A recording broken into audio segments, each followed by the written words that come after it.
ადამიანები როგორ არის, ეპოქის თანამედროვე ეპოქის შესატყვისი გაგება ჭირდება ამაზე. უფრო ესეთი სული უნდა მას არაც დაიჯება, არაფერი არ მოუვა. აი, უგდავება ადამიანი, რომ მოხდება, ნუ გეშინიათ, გამოხვალთ მოიმზადე სიკვდილისათვის. როგორ მოიმზადო რა, სალათაბჭამო? როგორ მოიმზადო ახლა სიკვდილისათვის გამაგებინეთ რა. აბანოში შევიდე, დავიბანო, რაც ნიშნავს მოიმზადე სიკვდილისათვის? ჯერთ სიკვდილი არის. სიკვდილი ხო არ არის ბიბლიის თანახმად. რას უწოდებთ სიკვდილს? სხეულიდან სულის გამოსვლა სიკვდილი არის ამ მისტიკოსების გაგებით და მე სად იფარფატებს ეს სული? რა წარმოდგენებია რე ეძბოდავ? რატომაც ეს ბოდვები უფრო მისაღებია ხალხისთვის და რატომ? ბიბლიაში რო წაიგითხეს, ვახ, ჯოჯოხეთია, ვახ, დავიჯებით, ვახ, სასამართლოა, ყველა წავდგებით. კი მაგრამ სახელმწიფოში სასამართლო არ გააქვთ. სახელმწიფოში სასამართლოზე არის მოქალაქეები, რომ წარდგებიან. ეს ვინც ისჯება? ხო, ვინც დანაშაულის ჩაიდეს. მაგრამ არიან ადამიანები, ისე ამთავრებენ წუთის სოფელს, რომ არასოდეს შეხება არ აქვს ძალოვან სტრუქტურებთან. არასოდეს, რატო კანონმორჩილები არიან? არის დიდი უმრავლესობა, რომ სულ ციხეშია რა, სულ სასამართლოზეა, სულ და დაჟიან გავ. რატო გონიათ რომ აღარც რო წავიდე ბიბლიაში, მან მის შექმნილ სამყაროში თუ აქ სამართლიანობას ვეძებ და სამართლიანობა განაპირობებს ისეთი ინსტიტუტების შექმნას, როგორც არის ციხეები, სასამართლოები. შენი მოწყობილი ეს ქვეყანა. და მithumetes ღმერთთან რატომ არ იქნება ჩაბარება? ჩვენი ცხოვრების ჩაბარება. რატო არ იქნება? როგორ გავლიეთ ჩვენ წუთის სოფელი? და პირველი ბრალდება იცნობთ იმას. და არა ის, აი ღმერთო, აი მე ხომ კაცო, ეს გავაკეთე, ის დიპლომი ავიღე. ვისწავლე, კომუნიზმს მაშვენებდი, მეტი რამე ქრა, მითხრეს კომუნიზმიო დაუჯერე. მითხრეს არ არისო, ეს ჯერა. რა გინდა ღმერთო ჩემგან? ის გეტყვის, შენ მე იცნობდი. შენ თუ გამიცანი მე. თუ გამიცანი, ჩემი მითითებები მთავარი რა არიცი? ის ცნებები იცი? შენ მელაპარაკები მეტყვის მორალზე.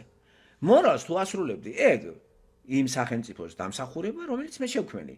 და განვაწესე მოსამართლეები, პროკურატურა და აბა დედი შენი შვილი ხარ და რამე გაგეკეთებინა. ამიტომ კაი ტიპი რატო ხარ შენ? შენ მე თუ მიცნობდი ამას გვეტყვის გამიგეთ. ხოლო რომ გავიცნობთ ეგ. ამიტომ არის ღვთის წიგნი.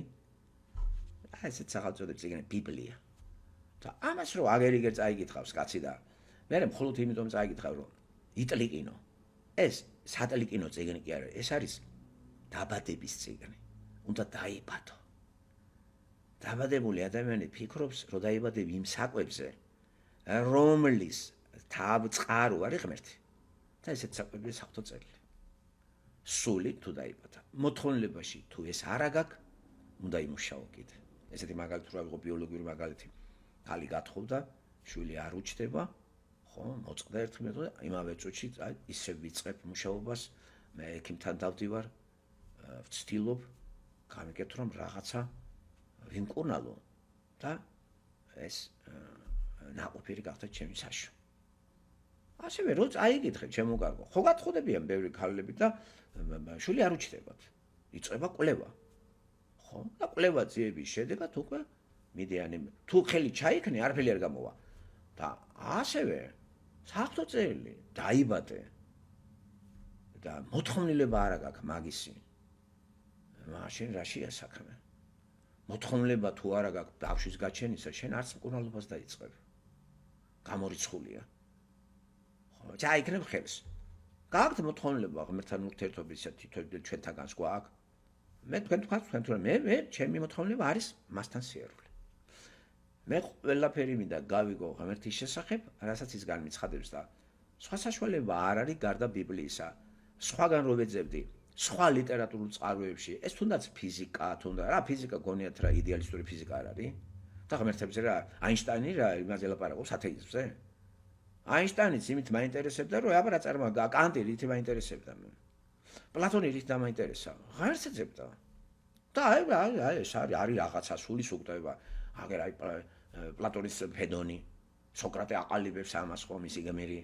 სულის უკდავება. აქ ახლა გავჩერდე. სულის უკდავება, რა ვიცი, ახლა სული უკდავია. ეს რა მერე? უკდავია. აქამდეც ვერ მიდის ბევრი. მაგრამ აგერ ბიბლია მეუბნება, რომ უკდავი ადამიანი ეგ არის თავარის მერე შენ ფინალი როგორი გექნება თუ იცი.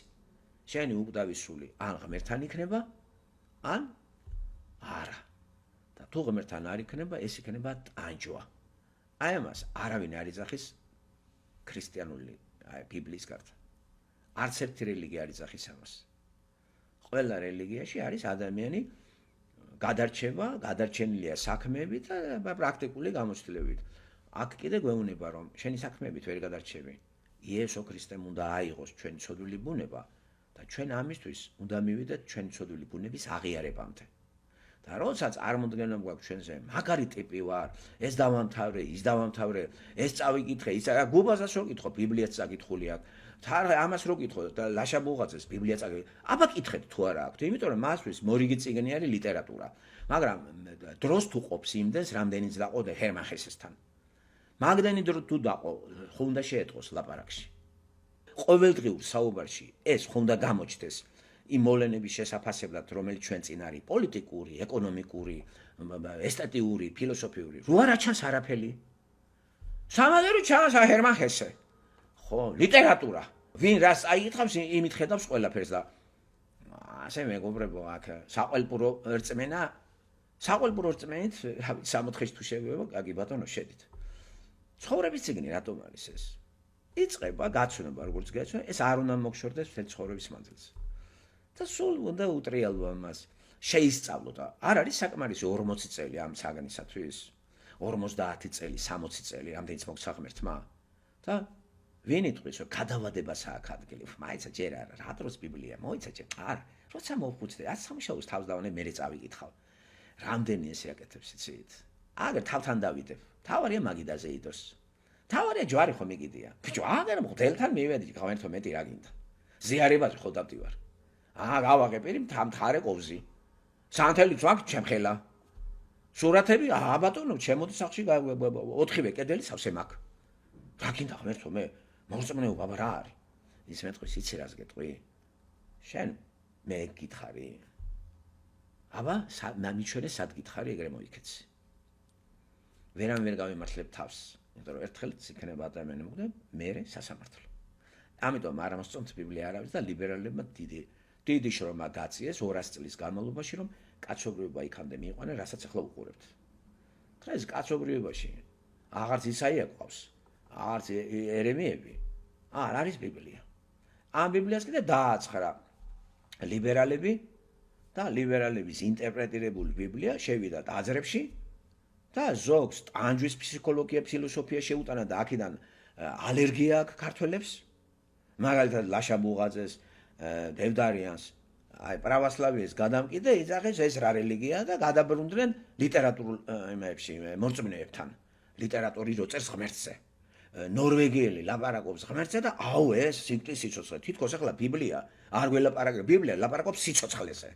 ერთადერთი წიგნია სიცოცხლის წიგნი. მან სიკვდილი არ არის.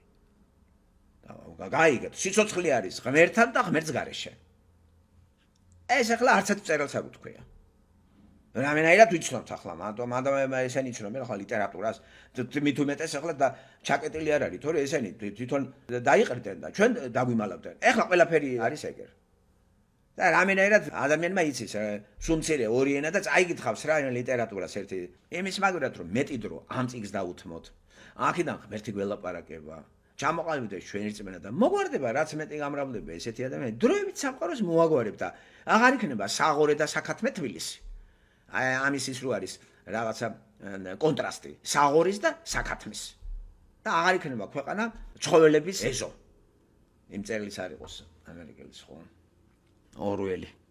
თავიანთი გაგება აქვს თქვათ სულის უკდავებაზე. აი როგორც არიან ესენი ოკულტისტები. აი ვოლფ ბესინგერი რო არის ეს მოდიელა კაცი არის სხვათა შორის ეს მისტიკურ რაღაც სისულებს როგორ რა კომენტარებში მოვისმენე დამაწყნა რა.